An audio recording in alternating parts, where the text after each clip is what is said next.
অনেক পুরনো চিন্তাধারার মানুষ ছিলেন অনিতার শ্বশুরবাড়ির লোকেরা। আর কথা বিয়ে ঠিক হওয়ার সময়তেই অনিতা বুঝতে পেরেছিল। কারণ প্রথম দিনই অনিতার শাশুড়ি 20 লক্ষ টাকা পণ চেয়েছিল, যা শুনে অনিতা তার মাকে বলেছিল, মা, ওনারা তো বিয়ের আগেই কত কিছু চাইছে, আমি ওখানে বিয়ে করব না। কিন্তু অনিতার মা বলল, আরে মা, ছেলের বাড়ি পণ তো চাই, আমরা পাত্রীপক্ষ, পণ তো দিতেই হবে।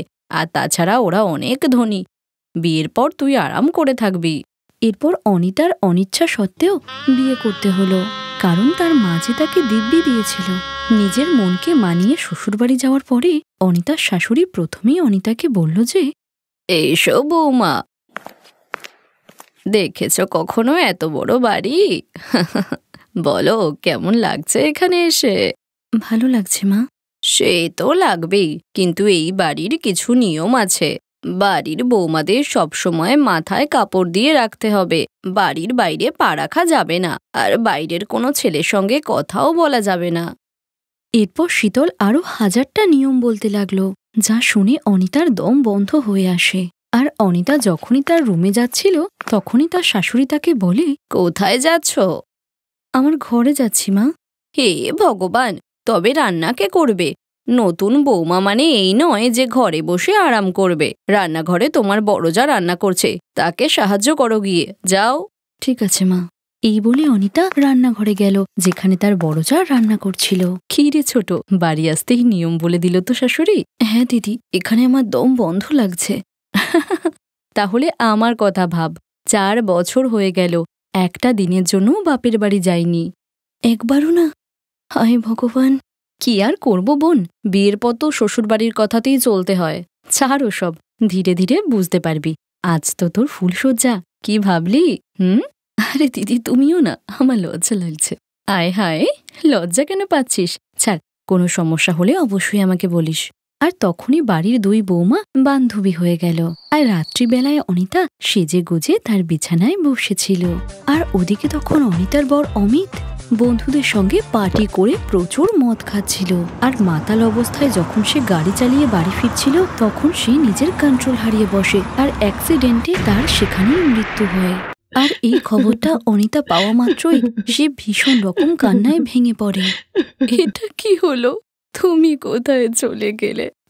আজ তো আমাদের ফুলসজ্জা ছিল, আমি তো শেষ হয়ে গেলাম। অনিতার শাশুড়ি অনিতাকেই দোষ দিতে লাগলো, তোর জন্য মরে গেছে আমার ছেলে, তুই অপায়া, ঘরে এসে আমার ছেলেটাকে খেয়ে নিলি। আমি কি করলাম? আপনি তো শুনেছেন ও মদ খেয়েছিল। ছেলেদের ওই রকম শখ হয়, স্ত্রী সৌভাগ্যবতী হলে বেঁচে রয় স্বামী, সে যতই মাতাল হোক না কেন, তুই অপায়া, তোর জন্যই এইসব হয়েছে। আর এইসব শুনে অনিতা আরো ভেঙে পড়ে, আর তখন তাকে সামলায় তার বড় যা। কাঁদিস না রে বোন, এতে তোর কোনো দোষ নেই, কাঁদিস না। এরপর অনিতার স্বামীর অন্তিম সংস্কার হয়ে গেলে তার শাশুড়ি তাকে আরো অত্যাচার করে। সে বাড়ির সমস্ত কাজ অনিতাকে দিয়ে করানোর পরেও তাকে ভীষণ কথা শোনাতো। এরপর অনিতার মা দেখা করতে অনিতার বাড়িতে এলে অনিতা তাকে বলে, মা, এ কেমন বাড়িতে তুমি পাঠালে আমায়? স্বামীর মৃত্যুর জন্য শাশুড়ি আমাকে দায়ী করে। আমায় ক্ষমা করিস মা, আমি জানতাম না তোর শাশুড়ি এতটাই খারাপ মানুষ। আমি ভেবেছিলাম বিয়ের পর তোর স্বামী তোকে ভীষণ ভালোবাসবে আর সবকিছু ঠিক হয়ে যাবে। এখন তো স্বামীও নেই মা, এখানে থেকে আমি কি করব? আর তখন সেখানে সুমনা এসে বলে, হ্যাঁ অনিতা, তুই দ্বিতীয় বিয়ে কর। দ্বিতীয় বিয়ে? কিন্তু কে করবে আমার সঙ্গে বিয়ে? ছেলে খুঁজতে হবে, আর তোর বয়সও তো বেশি নয়, আর তোর ফুলসজ্জাও হয়নি। ছেলে ঠিক পেয়ে যাব। আজ আমার ভাই আসছে দেখা করতে, আমি ওর সঙ্গে এই ব্যাপারে কথা বলবো। অনিতা কিছুই বুঝতে পারছিল না। আর অনিতার সঙ্গে তার ঝামেলা বাঁধলে তার শাশুড়ি তার মাকে বলে, আপনার মেয়ের কারণেই আমার ছেলে মরে গেল, ও বাড়িতে আসতেই ছেলেটা মরে গেল। এ আপনি কি বলছেন দিদি? আপনি কোন যুগে আছেন? বেশি জ্ঞান দিও না আমাকে। মেয়ের আচরণ খারাপ হলে মুখে মানায় না এসব। ঠিক আছে, আমার মেয়ের জন্য যখন এতই সমস্যা হচ্ছে, আমি ওকে নিয়ে চলে যাচ্ছি। একদম না, ও কোথাও যাবে না, বাড়ির কাজ করার জন্যই ওকে বাড়ি এনেছি। এভাবেই ঝগড়া চলার সময় সেখানে আসে সুমনার ভাই অনিমেষ। আর অনিতাও তাকে এক নজরে দেখতে থাকলো। আর হ্যান্ডসাম অনিমেষ অনিতাকেও দেখতে লাগলো। আরে অনিমেষ, আয়, আমি তোরই অপেক্ষা করছিলাম, পরিচয় করিয়ে দিই। এই হলো আমার ছোট যা অনিতা। হ্যালো অনিতা, দিদি আমাকে তোমার ব্যাপারে সবটাই বলেছে। শুনে খুবই দুঃখ পেলাম। এখন যার ভাগ্যে যা লেখা আছে। অনিমেষ, আমার ঘরে চল, তোর সঙ্গে কিছু কথা আছে। এরপর অনিতার মা বাড়ি চলে যাওয়ার পর অনিতা বাড়ির কাজ করতে লাগলো, আর এদিকে সুমনা অনিমেষকে অনিতার বিয়ের জন্য ছেলে দেখতে বলল। কিন্তু তোমার ডাইনি শাশুড়ি মানবে কি? জানি না, কিন্তু আমাদের চেষ্টা করতে হবে। কিন্তু আগে ছেলে তো খোঁজ, কেউ আছে এমন? হ্যাঁ দিদি, আমি অনিতাকে বিয়ে করব। তুমি শুধু ওকে আর তোমাদের শাশুড়িকে রাজি করিয়ে নাও। আরে বা, প্রথম দেখাতেই প্রেম! আর কথা সুমনার শাশুড়ি জানতে পারার পর রেগে গিয়ে বলে, তোমার সাহস কি করে হলো কথা বলার? সমাজে আমার নাক কাটাবে নাকি? মা, ওর তো ফুলশয্যাও হয়নি, ও কি সারা জীবন বিধবা হয়েই কাটিয়ে দেবে? তাতে কি হয়েছে? আমিও বিধবা হয়ে সারা জীবন কাটিয়ে দিলাম। মাত্র 20 বছর বয়সে স্বামী চলে গেছিল আমার। তাই জন্যই তো মা, আপনি সবথেকে ভালো জানেন যে সারা জীবন বিধবা হয়ে থাকতে কি কষ্ট। তাও তো মা, আপনার 2টো ছেলে আছে, অনিতার তো তেমন কেউই নেই। ওর কথাটা একবার ভাবুন মা। এই বলে সুমনা চলে গেল। আর সারা রাত ধরে শীতল ভাবল যে তার স্বামী চলে যাওয়ার পর তাকে সামলিয়েছিল তার 2 ছেলে, কিন্তু অনিতার তো তেমন কেউই নেই।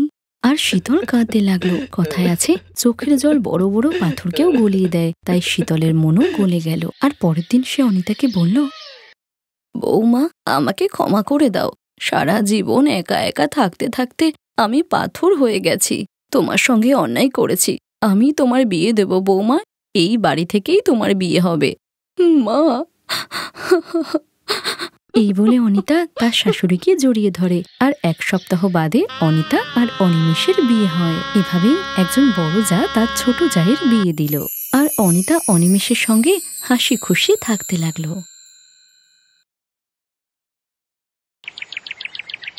আর কিছুদিন পরেই সৌভিক আর লাবণ্যর বিয়ে। আর লাবণ্য শুনেছিল যে শ্বশুরবাড়ির লোকেদের মন জয় করার উপায় হলো ভালো ভালো রান্না করা। তাই সে কুকিং ক্লাস জয়েন করার সিদ্ধান্ত নেয়।